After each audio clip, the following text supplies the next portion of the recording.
এদিকে বাংলাদেশের অন্তর্বর্তীকালীন সরকারের প্রধান উপদেষ্টা হতে রাজি হয়েছেন নোবেলজয়ী অর্থনীতিবিদ ডক্টর মোহাম্মদ ইউনূস।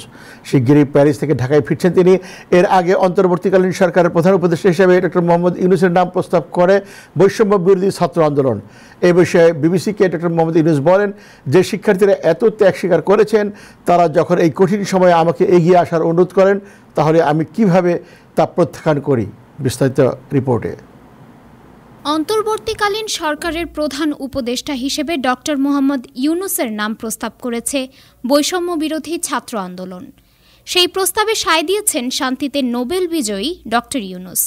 এ বিষয়ে বিবিসিকে ডক্টর মোহাম্মদ ইউনূস বলেছেন, যে শিক্ষার্থীরা এত ত্যাগ স্বীকার করেছেন, তারা যখন এই কঠিন সময়ে আমাকে এগিয়ে আসার অনুরোধ করেন, তাহলে আমি কিভাবে তা প্রত্যাখ্যান করি।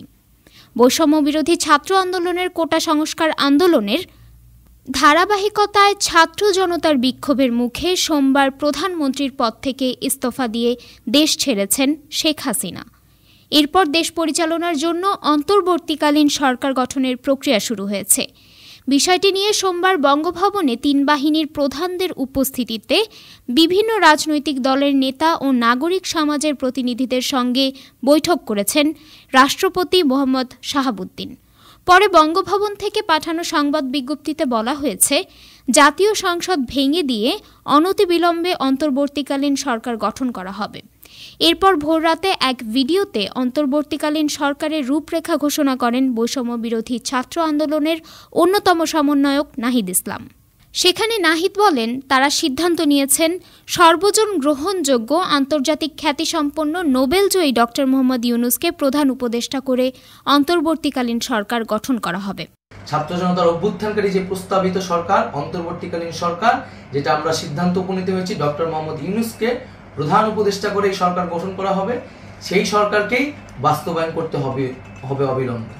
ডক্টর মোহাম্মদ ইউনূসের সঙ্গে তাদের কথা হয়েছে।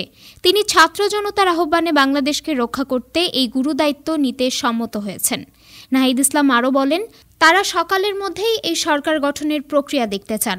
রাষ্ট্রপতির কাছে আহ্বান থাকবে দ্রুত সময়ের মধ্যে ডক্টর মোহাম্মদ ইউনূসকে প্রধান উপদেষ্টা করে অন্তর্বর্তীকালীন সরকার গঠন করা হোক। বিবিসির প্রতিবেদনে বলা হয়েছে, ডক্টর মোহাম্মদ ইউনূস বর্তমানে ফ্রান্সের প্যারিসে আছেন। তিনি শিগগিরই ঢাকা ফিরবেন বলে ইউনূস সেন্টারের নির্বাহী পরিচালক লামিয়া মোর্শেদ বিবিসিকে জানিয়েছেন। Desk report, time television, new York.